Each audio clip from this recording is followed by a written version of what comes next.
Morning. Good morning.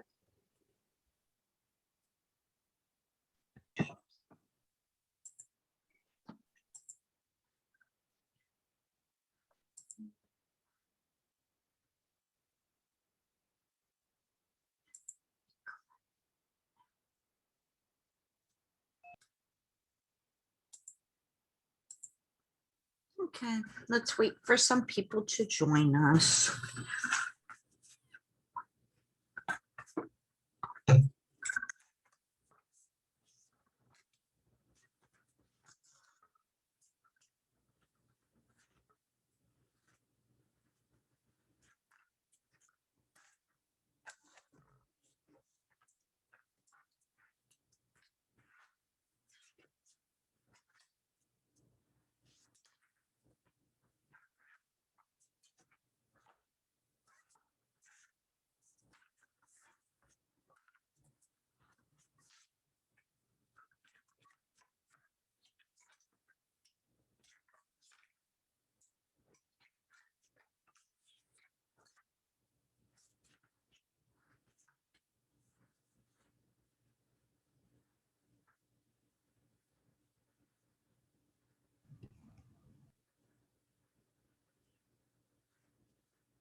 We have Sager twice and very few other people.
All right, I guess we'll get going. Hi, everybody. You guys did, as a majority, really nicely on your papers. I was really impressed with the majority of the papers. Some people still got their APA format wrong, which is important. Some people just didn't do it, which is crazy because I think I mentioned to you that this is combined, this is worth, I think, 35% of your grade. So you do need to do well on it. But as in general, you did a good job. Now that is done, that leads us to week 15, which I'm gonna go over. Let's see if I can go there. So I'm gonna go to week 15 because this opened yesterday, week 15. So basically, week 15 says, remember that literature review paper? It's time to create a presentation based off of what you learned. Don't worry, we've given you the resources to guide you through. So in week 15, you are going to make a PowerPoint presentation. It's got to be a 10-minute presentation that you are talking over. So what this means is that if we were in the classroom, you'd be standing up in front of the class with a trifold board with information about your paper on it, and you'd be presenting the information from your paper. But since we're not in the classroom, you have to provide a presentation that's sent to me that talks all about your paper, and you speak over. So there's slides, but you're speaking over to discuss the article. So you're taking all the information you put in your paper and putting it into this presentation. And they show you how to do it. You're not being left alone to that. There's all kinds of ways about how to record it and how to do it. But that is week 15. So just like when your paper was due week 10, week 5, I opened it and said, start it now so that when you come to week 10, you're not doing it in the week, which is what a lot of you guys did, which is crazy, and use points for that. Start working on the presentation now. You have all the information. Theoretically, on Thursday, you could just be done with all of it if you chose. So take your information from your paper and do a good job on the presentation. Week 15 is open for you now. Does anybody have any questions about that? I do. Go ahead. So is it a maximum of 10 minutes or is that just like the minimum? It really shouldn't be longer than 10 minutes because your paper is not that long. You're basically taking the information from your paper and presenting it. So 10 minutes is like a good number. Now, there are people that hand in 5-minute videos and they lose points. And there's people that hand in a half an hour and they're going to lose points because it's supposed to be a 10-minute presentation. So you really should make it a 10-minute presentation. Questions? So, I'm sorry, if it were at like 8 or 9 minutes, would we still lose points or? No, I think you'd be okay, you know, with 8 or 9 minutes. I mean, I'm not gonna, you know, time you to the minute, but if you're doing a 5-minute presentation, you're not doing a good presentation. Okay. Thank you. Sure. And we'll go over this again, you know, we'll go probably like, you know, in a week or two, we'll go over this again, but questions for now. And there's very few of you on, so more than half the class is missing out on this stuff right now, but whatever. Questions? It's not hard. It's just that you have to figure out the technology to do this, which is why I'm opening it up 5 weeks early. Like, I'm not leaving it to the last week for you guys. There are some professors that just assign it that last week and make you do it. You've got to figure out the technology for how to create that video to send to me and all. Take the time, get it working, do it, be done with it. You have 100 other things to do for other classes. Week 15 is going to come. You might have finals in your other classes that you should be studying for. Get this done early and be done with it so you have the time to study so that you're not killing it all in that last week of school. I mean, most of your classes are probably going to have finals, I assume. So, questions? The end is in sight. We're in week 11 and that's due week 15. So we're talking about 4 weeks from now and then we're done, which is crazy. The semester will be done. Okay, I have a question. Yes, please.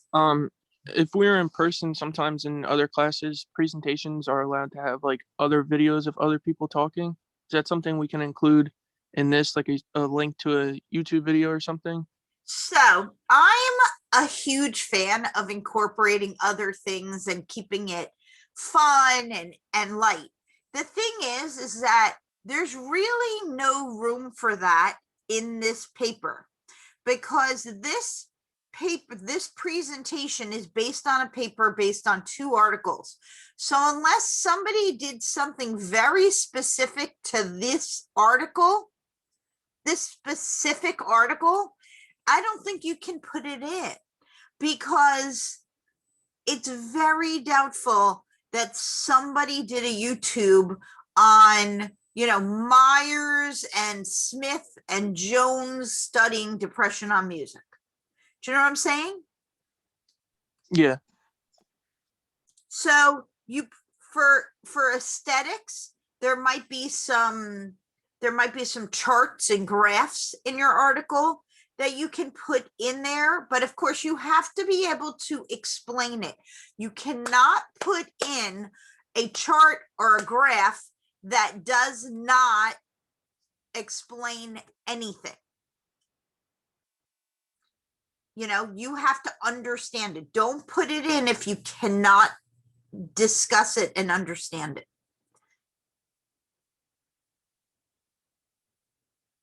Anything else? We'll talk about it again. We'll talk about it like in another week or two.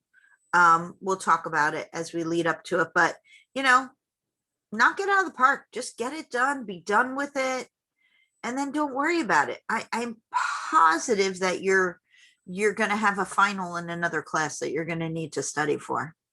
I mean, thank goodness they took your final out, because normally you'd be studying for a cumulative final in this psych class, and they took that out and they made it your journal instead, because I guess a lot of people didn't do very well on the test. But any more questions about week 15 before we jump into week 11?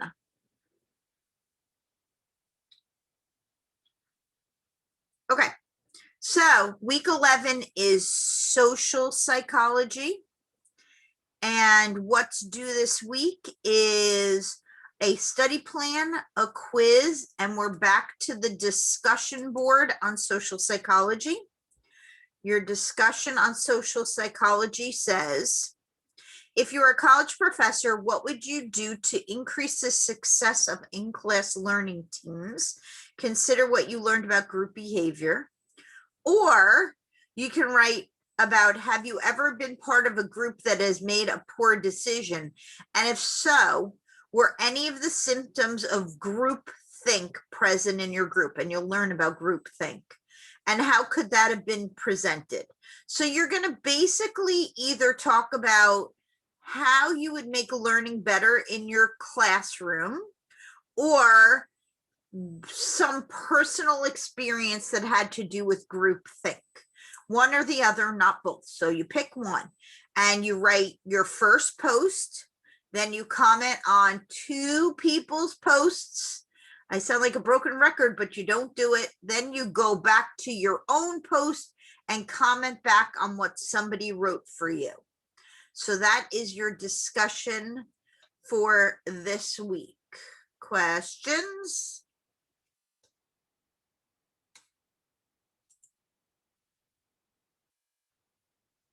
Okay.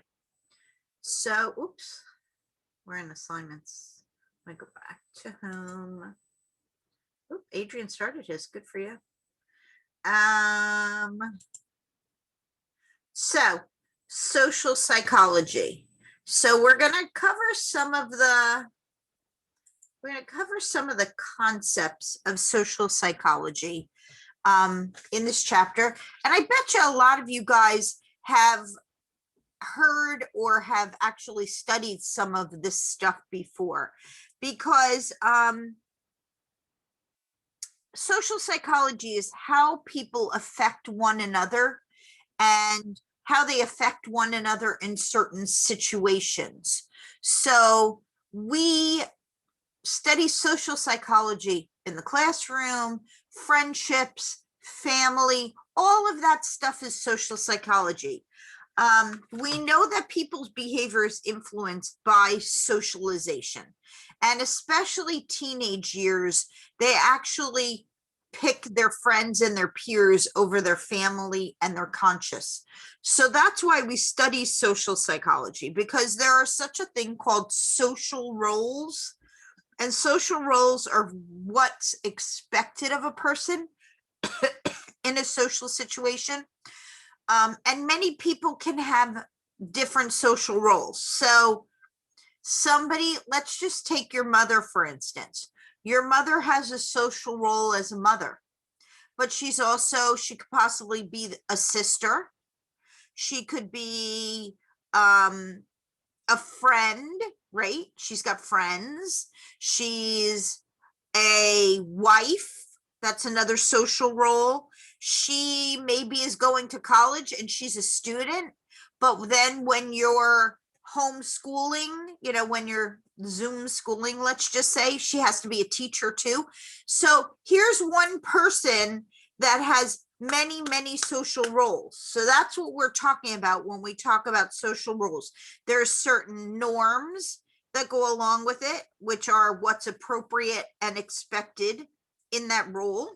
So mom as friend might have a few drinks, might curse, might be crazy with her friends, but she's not that person as your mom or as the wife to your dad. You know what I mean? So everybody has these social roles, but there's social norms associated with those social roles.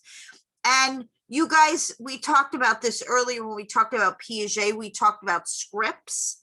That's a sequence of events. So in that social role, you have a sequence of events. If your mom is being a mom, she might, you know, get up and make breakfast and do stuff like that. Whereas when she's a friend, she's not cooking food for her friends. She's partying with her friends. So we're talking about all of that is social psychology. Let's talk about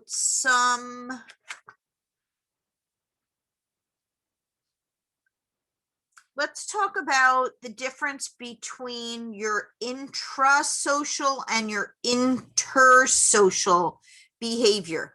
What's the difference between intra and inter?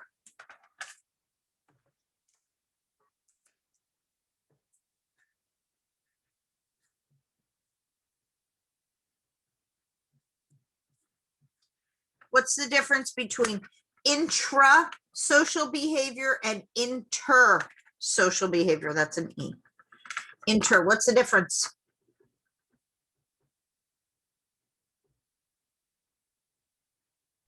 Is intro like everyone around you, like who you surround yourself with? It's the opposite, Adrian. It's the opposite.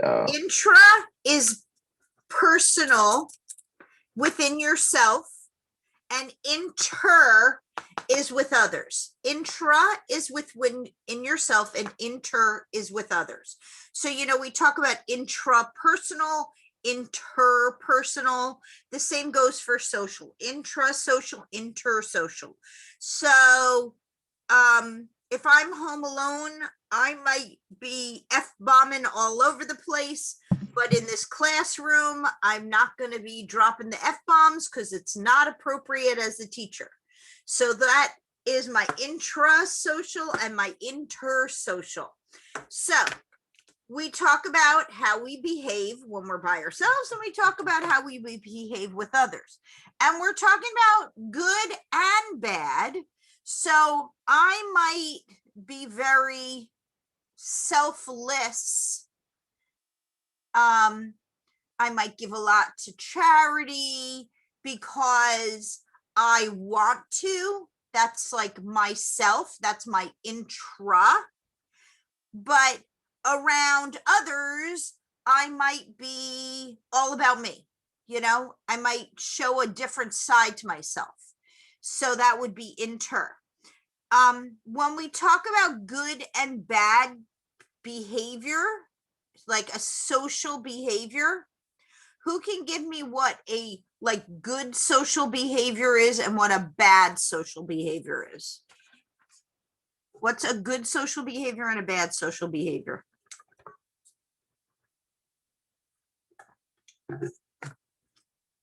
Let's start with bad. What's a bad social behavior?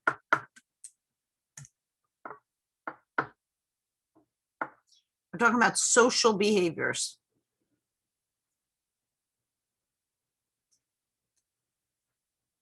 Nobody can come up with a bad social behavior?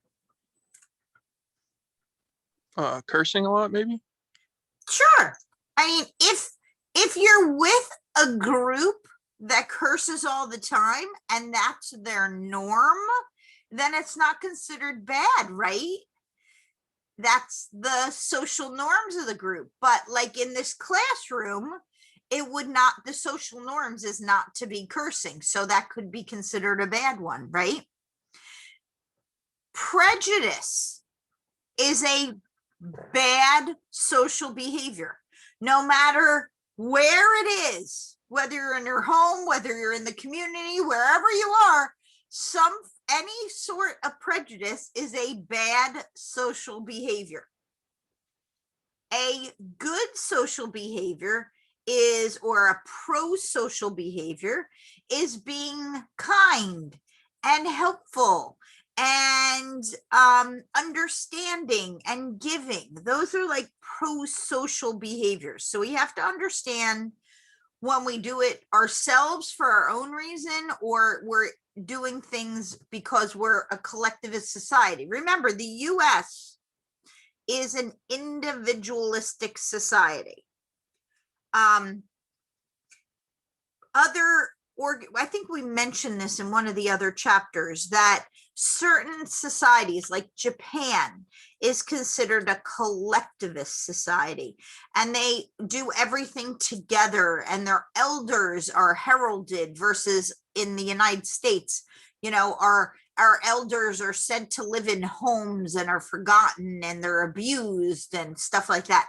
That doesn't happen in Japan. Japan's a collectivist society where they treat their elders with respect. So the US is very, and that's again, social psychology. The fact that we are an individualistic society is part of social psychology. Okay. Some other things to do with social psychology. Has anybody ever heard of the Stanford prison experiment?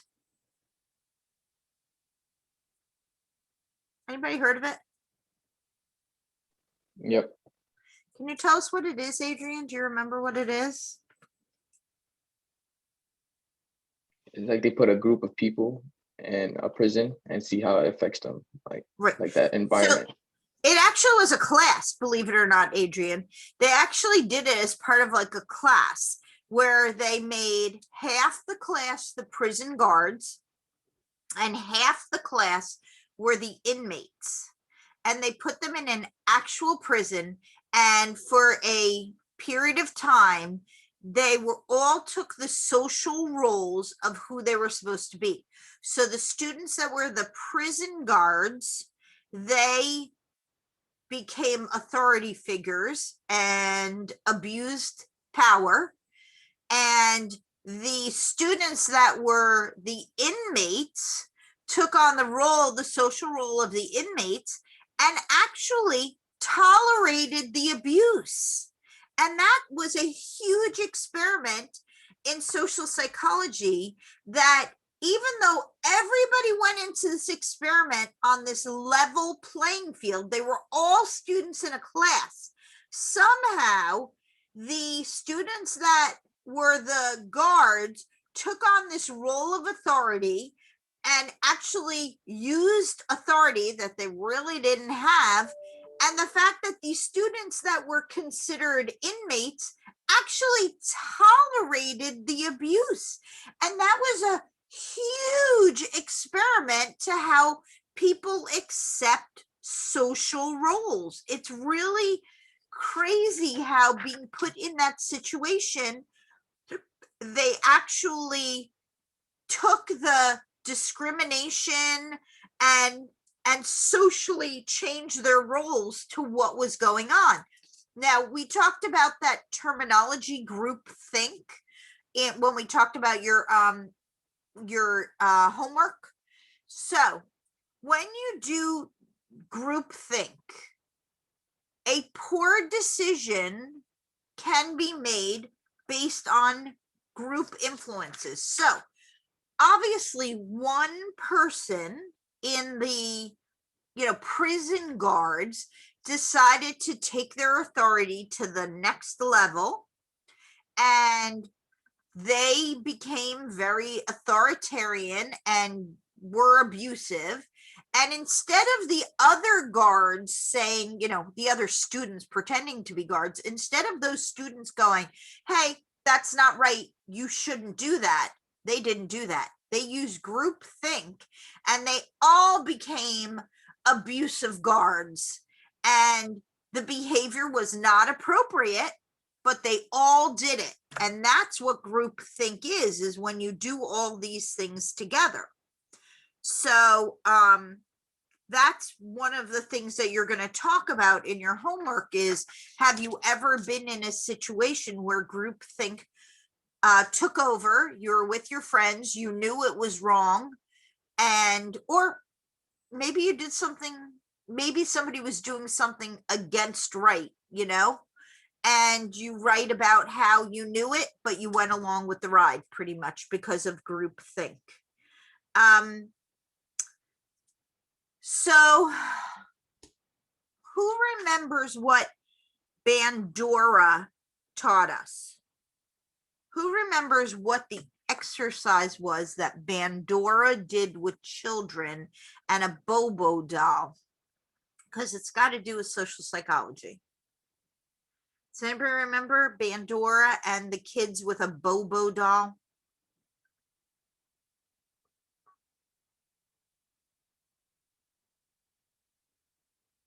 No? Okay.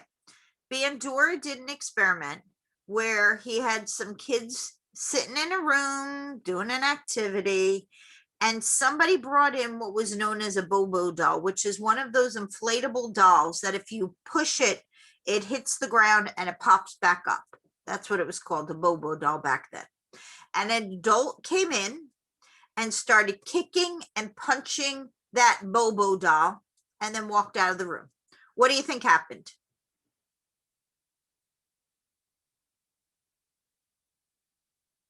What happened right after? Wait, repeat that again.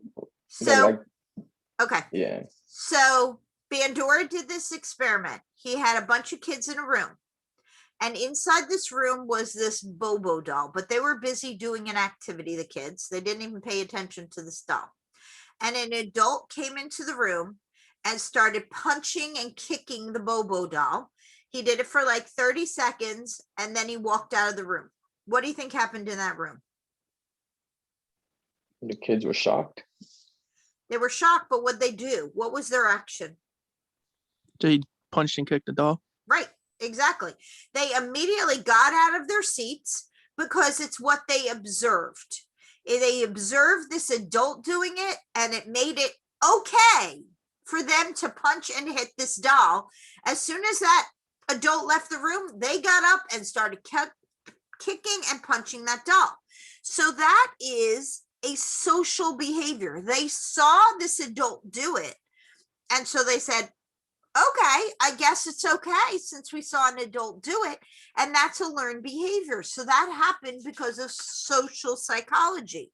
So when we talk about social psychology, we are referring to what is observed. Okay. So when there's some sort of bias, prejudice, discrimination, if a child sees this going on, then they're gonna do it because it's okay. It was observed. Nobody got punished for it. Now, if somebody right after that came in and screamed at the adult and said, you are not allowed to do that, you do that again, and you are going to, lose television for a week. Well, then the kids might have seen that there was a consequence to the action and might not have done it. But because there was no consequence, that was observed behavior. That was learned behavior based on observation, and it was socially correct. So when we talk about things like prejudice and discrimination and things like that, if kids see it and there's no consequence, then they're going to imitate it because there's no consequence and they think it's okay. So that all has to do with social psychology. Persuasion is part of social psychology. Persuasion is when you are trying to change people's attitude about something. So it could be advertising is persuasion. Your favorite basketball star is selling a drink.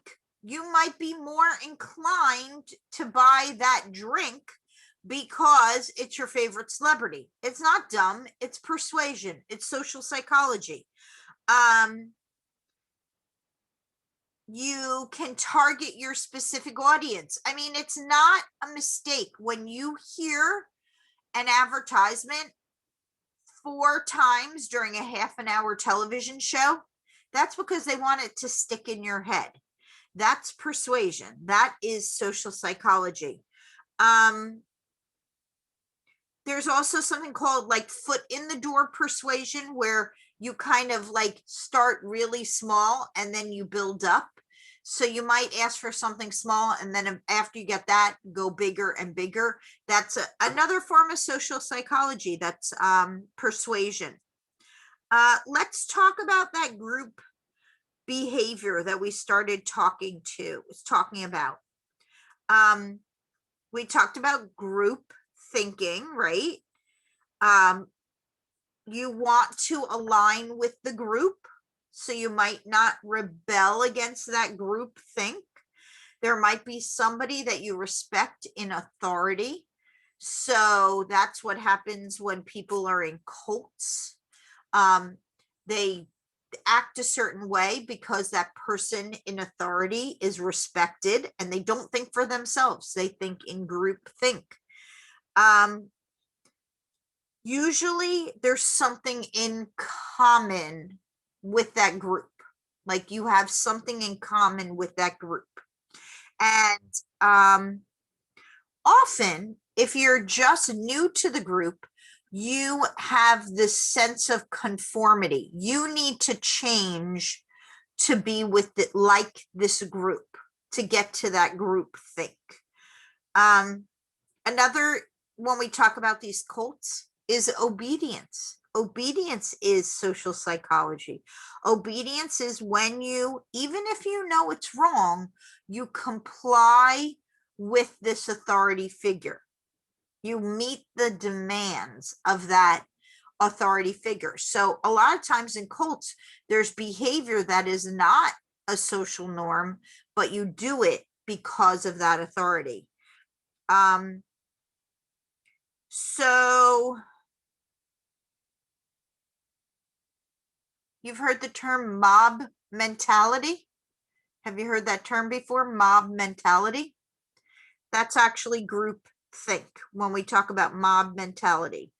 And what happens is that when you become part of the group and you're not thinking for yourself, you're also not responsible anymore. That mob mentality takes over, and it's not about you.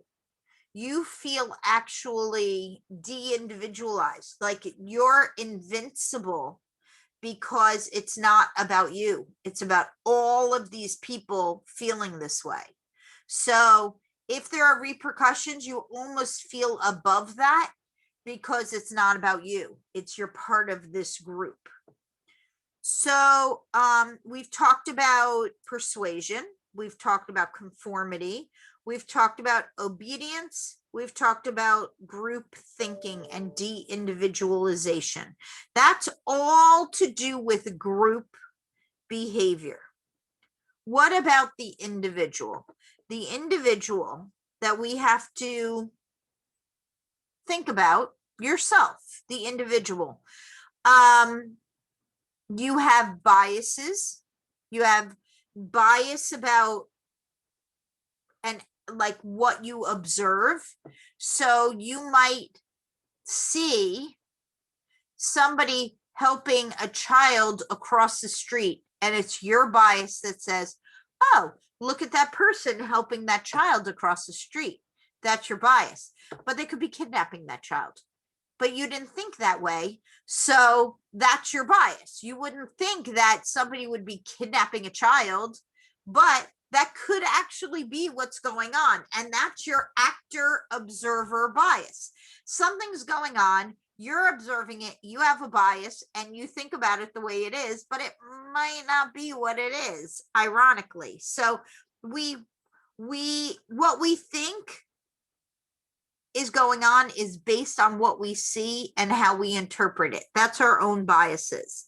Of course, we all have self-serving biases, and sometimes those are good and sometimes they're bad. You know, we sometimes do things because we want, not because we need. That's our self-serving bias. There's a social psychology phenomena that goes on, and it's called the just world hypothesis. I'll write that for you.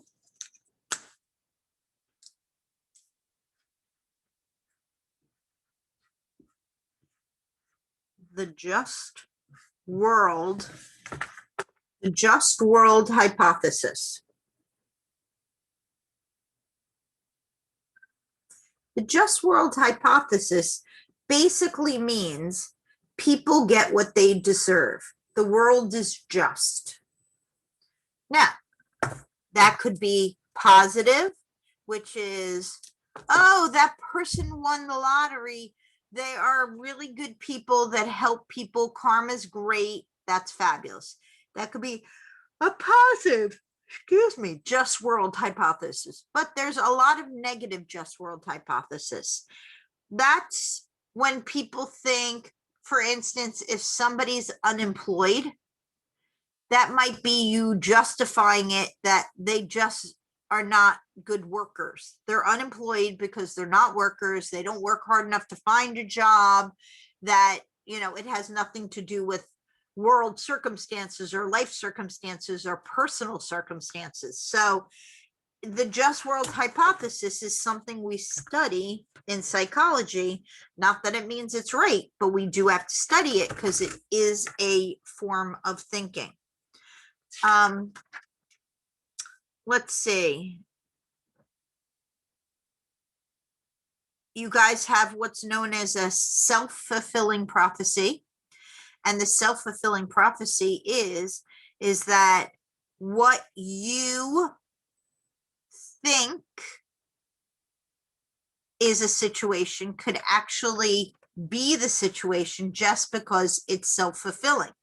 So I think I gave this example that if they told me in the psychology department that I had a class that was not too smart and I needed to make the class easier because this class was not going to be smart, then I would have an expectation that you guys would not be smart. And that's what I would actually see. That's the self-fulfilling prophecy, which falls into a stereotype, right? Which is, again, social psychology. Stereotypes are social psychology. Why are people grouped into groups that they are? Because they're perceptions. That's social psychology. So because you're smart doesn't make you a nerd. That's a stereotype, right? So that doesn't, and some people are happy to be nerds and they might not be smart. So these are all social psychology. It's just a stereotype. There was a study by Milgram. He did an obedience study, and he discovered a form of social psychology that is studied all the time. It's called learned helplessness.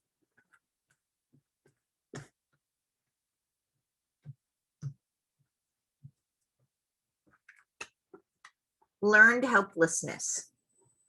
So let me give you an example. A man takes his dog every single day, every morning, to get coffee.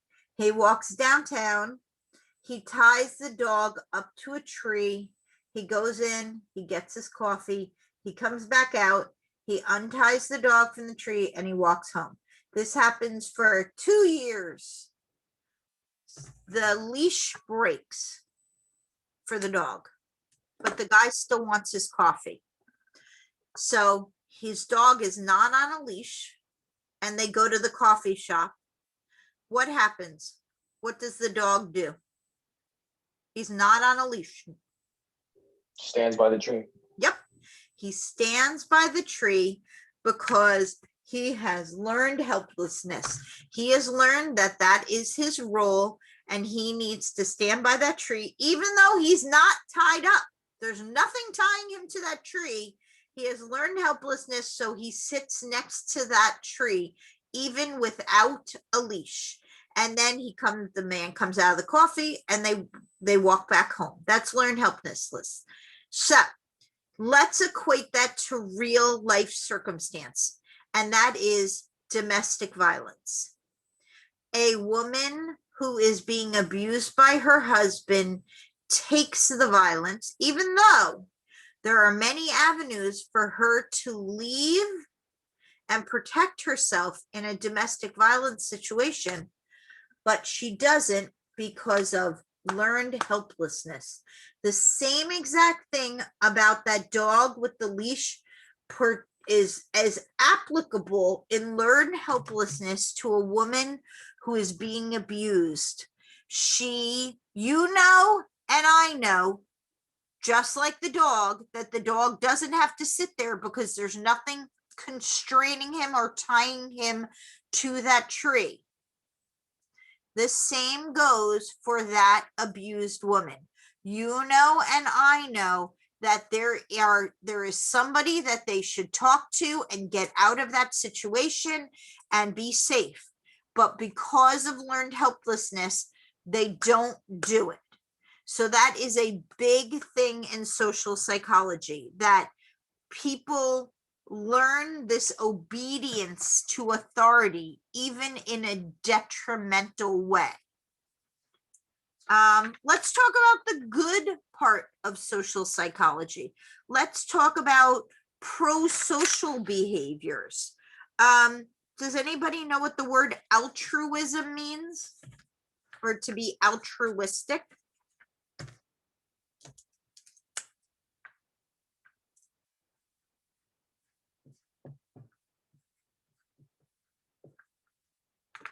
Like not showing interest. Go ahead. What is? Like not showing interest?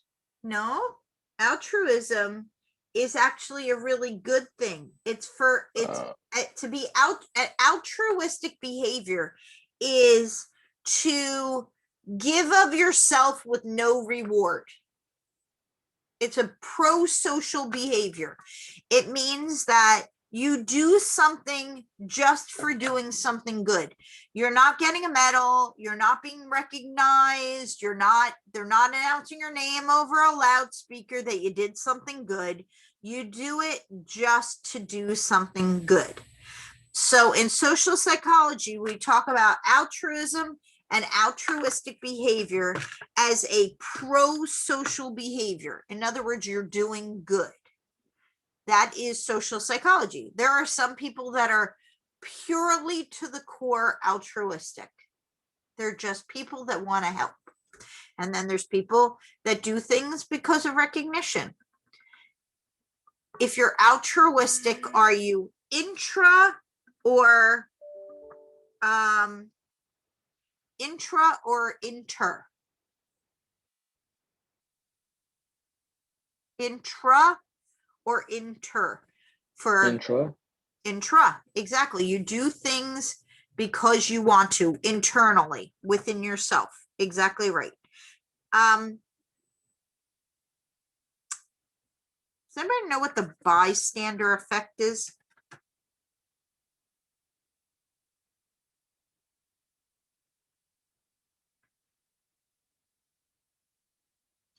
Somebody, okay, let's use that example of the bystander effect.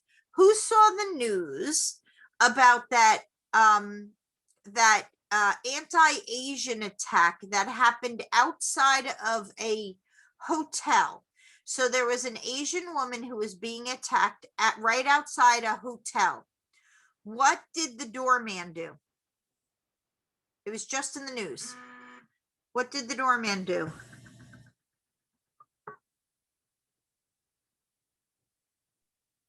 I didn't see it, but I'm guessing he helped, or he just stood there. He stood Or there. was it- So I can't believe nobody knows what's going on in the news today. So a woman was attacked right outside a hotel, and the doorman and the security guard closed the front door instead of helping her. Now, their defense is that they closed the door and then they called 911. That's called the bystander effect. When you stand back and hope that somebody else does it, that's called the bystander effect, that you stood by and didn't act. The correct thing would have been for those guys to intercede on this abuse of this woman, but they didn't. They did what we're talking about, which is social psychology, bystander effect. They closed the door so that it wasn't their problem. They might have called the police, but you and I both know that in New York City, it would be another 25 minutes before the police would arrive. Had they actually stepped in and said, stop it, get off of her, this is wrong, it would have been done, and she probably would have been spared half of her injuries, if not all. But because of bystander effect, they chose to not get involved. That is not pro-social behavior. That is not helping. That is being very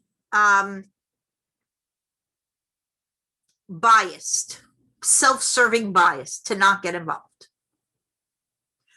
So when we talk about this social psychology, we're talking about a lot of thought processes that have to do with behavior, right? It influences behavior, which is why we're in psychology class. We're talking about behavior. So things like the good is altruistic behaviors and things like that, and the bad are the prejudices and the discrimination, which are all social psychology. Love plays a role in social psychology. We actually talk about love being a positive, a pro-social behavior, because people that report being in love have a tendency to do more intra-social stuff. They also are affected physically. As we know, psychology affects biology. People that are in love feel less pain, and they're able to feel happier. So this is all to do with your social psychology. Let me just see if I covered everything I wanted to cover with you.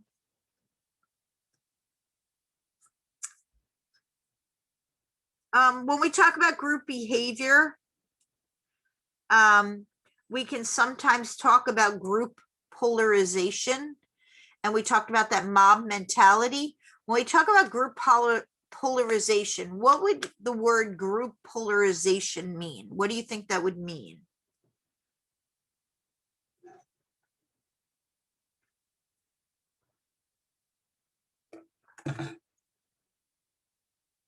Anybody? Take a guess what group polarization? I'll help you with it. I'll give you an idea. When people believe politically, they have group polarization. So what would that mean?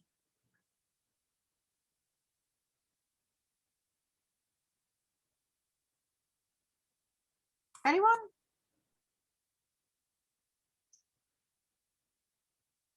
Anyone? You have your Democrats and you have Republicans. Are those two different poles, polarization?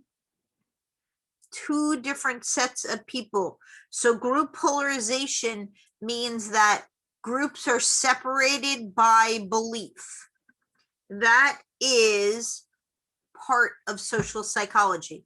So people that believe Democrat can't understand what the Republicans think, and people that are Republicans cannot understand how the Democrats think. So they polarize, they go to their separate poles, and they become distinct mob mentalities, and they choose not to even try to understand what the other group is feeling. That is part of that mob mentality, group polarization, and group think. That's part of the group think. I think I covered everything. There's one other thing that I think is mentioned in your chapter, and it has to do with mind over matter. That if you really believe in something, you can actually change the physicality of it. So I'll give you an example of a physicality, a mind over matter situation. Have you guys heard of the Lamaze method in giving childbirth? Has anybody heard of the Lamaze method?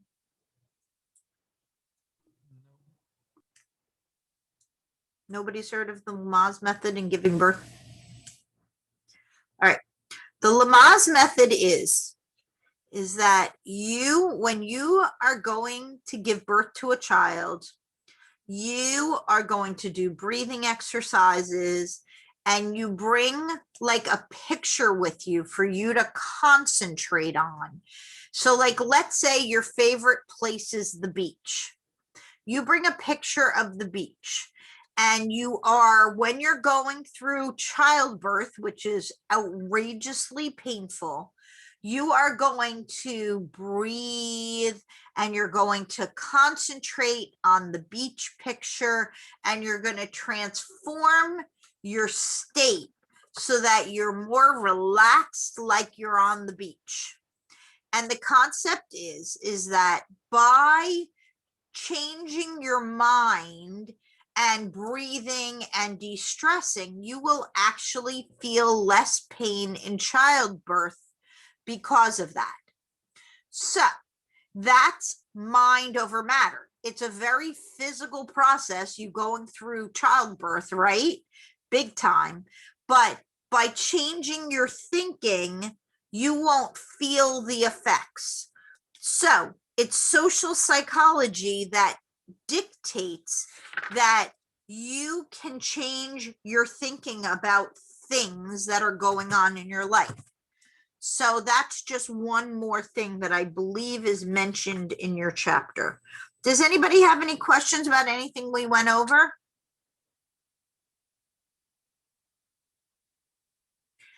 If not, then work on social psychology, and don't forget that you do your first post. Again, we suggest doing it today to do your first post.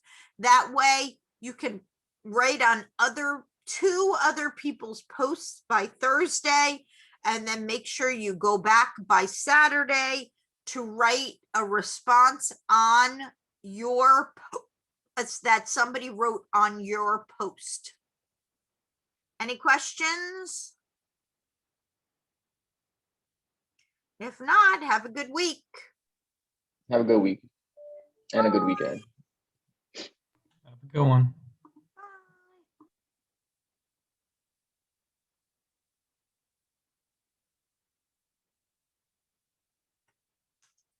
Bye.